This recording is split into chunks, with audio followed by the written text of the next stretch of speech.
అంటే బాబుకు అనుమానం రాకుండా ఉండాలని. ఏ దాన్ని వాటేసుకుని ముద్ర పెడితే గాని వాడు నమ్మనన్నాడా? బిడ్డ తల్లిని కూడా చూడకుండా సొంత దొరికిందని గుండెలకు హత్తుకుని చిచ్చి మగబుద్ధి పోల్చుకున్నారు కాదు.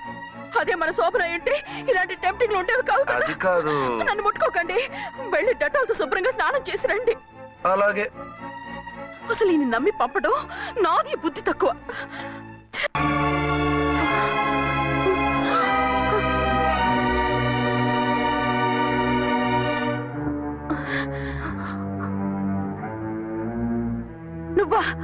నువ్వు వేషాలు ఎందుకు వచ్చావు? నన్నెందుకు మోసం చేశావు? సారీ, నిన్ను మోసం చేసిన వీడి కాదు, వారు. మా ఆయన ఎక్కడా? బైబిల్ మొత్తం చదివి యేసు ప్రభు ఎవరని అడుగుతా వింటమ్మా. ఎంతకాలం నీకో మొగుడు ఉన్నారనుకుని తెగ మురిసిపోయారు. కానీ మీరు కట్టుకున్నది పంచుకున్నది ఒకే ఒక మొగుణ్ణి, వారే వీరు.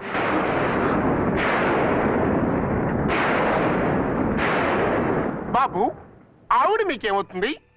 ఆవిడ మా ఆవిడే. ఆవిడ ఆవిడ మా ఆవిడే. విన్నారుగా లేడీస్, ఈ సీన్ లో ఇక మన పని అయిపోయింది. ఇప్పుడు వన్ డే మ్యాచ్ మొదలవుతుంది.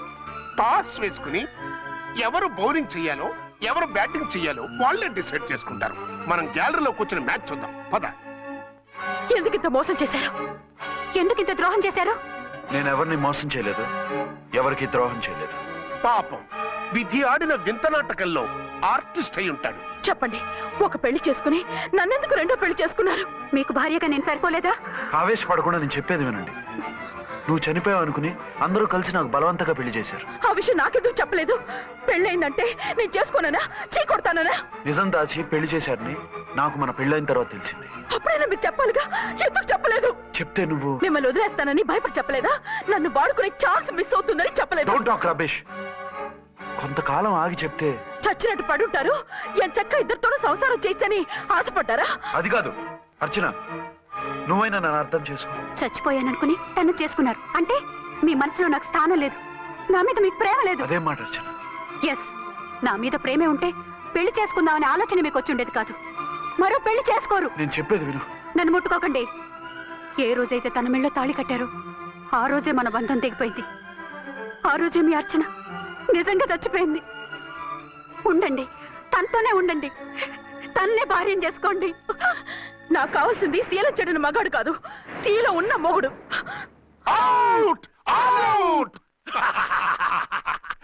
బంగారం లాంటి మా సిఐ గారి కాపురాల్ని నాశనం చేశారు.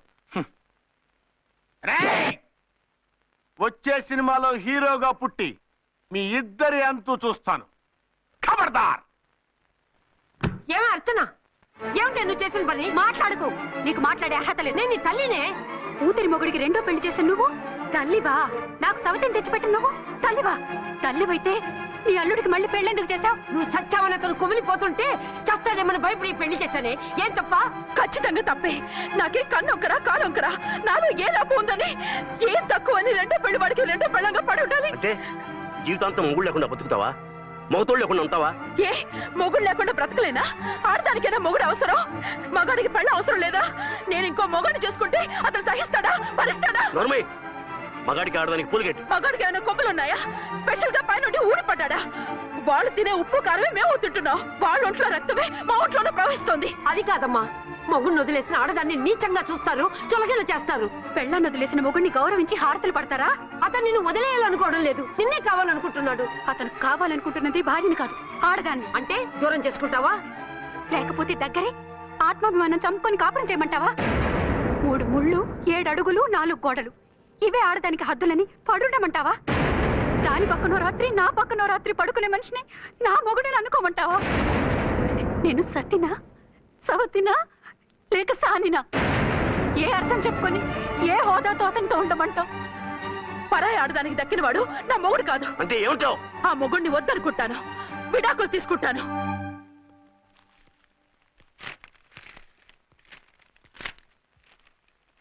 ఏమిట్రాది? లాయర్ నోటీసులు. లాయర్ నోటీసులు ఎవరు పంపారు? నీ కోడళ్ళు. దేనికి? వాళ్ళకి విడాకులు కావాలంట. నువ్వెందుకురా బాధపడతావు? సిగ్గు ఎగ్గు లేకుండా విడాకుల కోసం కోర్టుకెక్కినందుకు వాళ్ళు బాధపడాలి. నీలాంటి మంచి మొగుడిని దూరం చేసుకుంటున్నందుకు వాళ్ళు ఏడవాలి. మీసం లేని వాళ్ళు వాళ్ళకి అంత పట్టుదల రోషం ఉన్నప్పుడు మీసం ఉన్న మగాడివి నీకెంత ఉండాలరా? వాళ్ళకి నువ్వు ఒక్కర్లేనప్పుడు నీకు వాళ్ళు అక్కర్లేదు. ఇంతకాలం నువ్వు చెప్పింది నేను విన్నాను, ఇప్పుడు నేను చెప్పింది నువ్వు వినాలి. మొగుండి వదిలేసిన వాళ్ళకి మొగుడు దొరకలేమో కానీ పెళ్ళాం వదిలేసిన మొగుడికి 1,00,000 మంది దొరుకుతారు. నువ్వు మళ్ళీ పెళ్లి చేసుకో. అప్పుడు గాని జనం నేల మీద ఉయ్యరు. ఊహించుకుని పనిచేసింది వాళ్ళురా. నువ్వు వాళ్ళని మర్చిపోలేక జీవితాంతం నరకనుభవిస్తుంటే చూసి ఆనందించాలని వాళ్ళ ప్లాన్. నువ్వు మళ్ళీ పెళ్లి చేసుకుంటే ఆ కుక్కలు చెప్పుతో కొట్టినట్టు అవుతుంది. అంటే ప్రతీకారం కోసం పెళ్లి చేసుకోమంటావా? లేకపోతే ఇంకా వాళ్ళకి మొగుండని వాళ్ళ ఫోటోలు పట్టుకుని కుళ్ళి ఏడుస్తావా? ఒక్కసారి చేసిన తప్పుకే నరకం అనుభవిస్తున్నాను. మళ్ళీ జీవితంలో అటువంటి పొరపాటు చేయను. పోనీ చెయ్యని పొరపాటు చెయ్యి, కొత్త వాడు చేసుకో.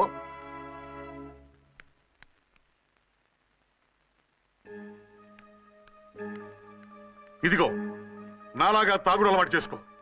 బాధల్ని బాధ్యతల్ని మర్చిపో. పెళ్ళాలు వదిలేసిన మొగుడని అవమానం పడే కంటే గౌరవంగా తాగుబోతు అనిపించుకో. అలాగే తండ్రిగా ఆనందిస్తాను. తీసుకో.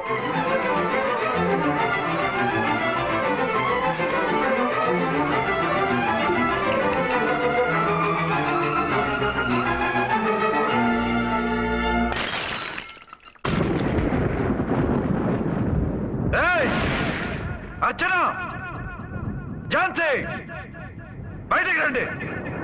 రండి.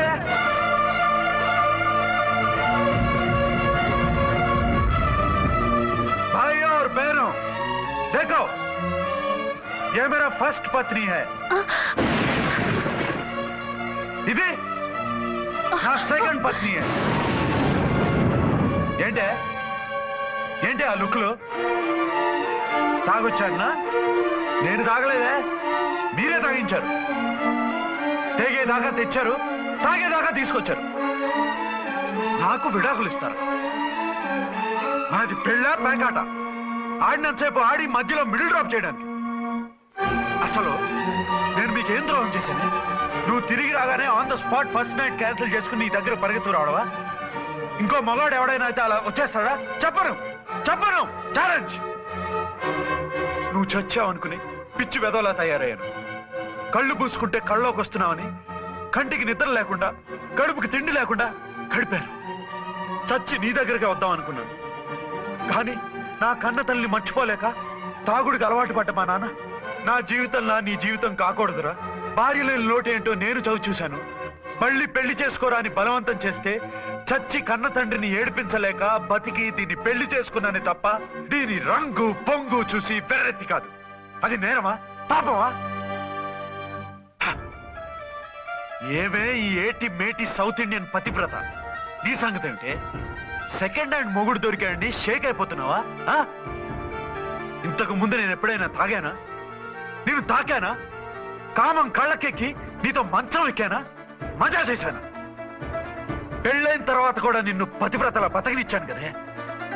నేనే దుర్మార్గుడిని అయితే, ఆడదాన్ని అవసరంతో ఏడ్చేవాడిని అయితే, ఎప్పుడో నిన్ను చెడిపోయేదాకా చెడగొట్టేవాడిని. కానీ ఎందుకు అలా చేయలేదు? ఎందుకు నీది తప్పలేదు? భార్యగా అర్చన నాలో బతికుంది కాబట్టి.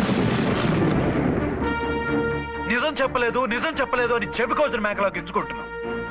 ఎందుకు చెప్పలేదో తెలుసా?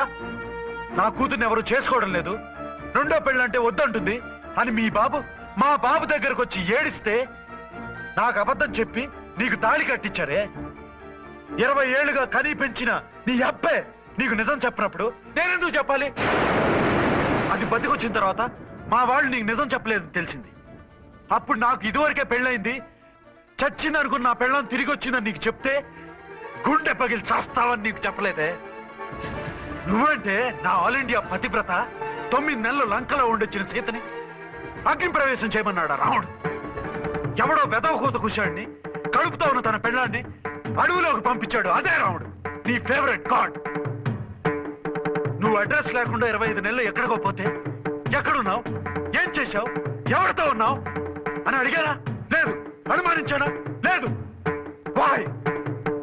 భార్య అంటే ప్రేమ, భార్య అంటే నమ్మకం, భార్య అంటే విశ్వాసం. ఆ రాముడు గ్రేటా, నీ మొగుడు గ్రేటా? చెప్పవే, చెప్పు. ఆ రాముడిని దేవుణ్ణి చేసి గుళ్ళో కూర్చోబెడితే నన్ను రాయించేసి రోడ్డు మీదకి విసిరేస్తావా? పేరుకు పెళ్ళానివే కాని నిన్ను అమ్మకన్నా ఎక్కువగా ప్రేమించానే. నువ్వు కనీసం ఆ బిడ్డకిచ్చే విలువ కూడా ఇవ్వలేదు కదే తల్లి. ఇద్దరు భార్యలకి న్యాయం ఎలా చేయాలో తెలియక కుమిలిపోయా. మీ ఇద్దరికి నిజం తెలిస్తే ఏమైపోతారో అని భయపడ్డాను. మీ కంట్లో నీళ్లు రాకూడదని మీరిద్దరూ ఏడవలసిన ఏడుపు నేనేడ్చానే. ఇంత చేస్తే మీరు నాకు విడాకులు ఇస్తారా? అసలు మీరిద్దరూ పొజిషన్లోకి రండి రండి. నన్ను వద్దని మీరిద్దరూ వదిలేస్తే వచ్చి మీ కాళ్ళ మీద పడతారనుకున్నారా? నెవర్. అవును, నన్ను వద్దనుకున్నప్పుడు నేను కట్టిన ఆ మంగళసూత్రాలు మాత్రం ఎందుకు? సేఫ్టీగా వాటిని అలాగే ఉంచుకుని మాజీ భార్యలుగా హ్యాపీగా బతుకుదాం అనుకుంటున్నారా? నో, మీకు ఆ ఛాన్స్ ఇవ్వను. తాళి ఉన్న పెళ్ళాలుగా కాదు, తాళి తెగిన భార్యల్లా, మొగుడు చచ్చిన విధవల్లా మీరు తెల్ల చీరలు కట్టుకునేట్టు చేస్తాను. విడాకులు ఇవ్వకుండా మిమ్మల్ని విడోలు చేస్తాను. జీవితాంతం కుళ్ళి కుళ్ళి కుళ్ళి ఏడ్చేలా చేస్తాను. బాయ్. ఆగండి. ఏ, నేను చావడం కూడా నీకు ఇష్టం లేదా? మీరు బతకాలి, నిండు నూరేళ్లు సుఖంగా జీవించాలి. మీ మీద ప్రేమ లేక కాదు, మీరంటే ఏంటో తెలియక కాదు. నా వల్ల మీకు ఝాన్సీకి అన్యాయం జరగకూడదని నేను మిమ్మల్ని అనుమానించాను, అవమానించాను. మీకు దూరం కావాలనుకున్నాను, విడాకులు కోరుకున్నాను. నేను మీకు భార్యనయ్యాను, మీ బిడ్డకు తల్లినయ్యాను. కొంతైనా మీతో జీవితాన్ని తృప్తిగా అనుభవించాను. కానీ ఝాన్సీ ఒక్క పసుపుతాడు తప్ప భార్యగా ఏమీ పొందలేదు. భార్యగా మీ జీవితంలో తనకి చోటివ్వండి. లేదక్క, అలా చేస్తే నువ్వు భర్తనే కాదు, బాబుకి తండ్రిని కూడా దూరం చేసిన దానివి అవుతావు. ఆయన మనస్ఫూర్తిగా ఇష్టపడి చేసుకుంది నిన్ను, ప్రేమించింది నిన్ను. ఆయన మనసులో నీకు తప్ప నాకు స్థానం లేదు. నువ్వు బలవంతంగా నన్ను భార్యని చేసినా మనిషిని సొంతం చేసుకోగలను గాని మనసుని పంచుకోలేను. ఆ భార్య స్థానం ఎప్పటికీ నీదే. ఒకరి మీద ఒకరు ఇంత ప్రేమను పెట్టుకొని ఒకరి గురించి ఒకరు ఆలోచించి మీ జీవితాలని పాడు చేసుకోకండి. అక్క చెల్లెళ్ళలాగా కలిసిమెలిసి అతను సుఖపెట్టి మీరు సుఖంగా ఉండండి. క్షమించండి, నాకు భార్య అర్చనే కానీ ఝాన్సీ కాలేదు. అవునాన్న, ఆయన ఎప్పటికీ శ్రీరామచంద్రుడిలాగానే ఉండాలి. ఆ రాముడికి సీత ఒక్కటే, ఆ సీత అక్కే. మరి నీ బతుకు? నేను మళ్ళీ పెళ్లి చేసుకుంటాను. నా గురించి ఆలోచించకుండా మీరిద్దరూ సుఖంగా సంతోషంగా ఉండండి. ఈ రోజు నుంచి ఆవిడే మీ ఆవిడ.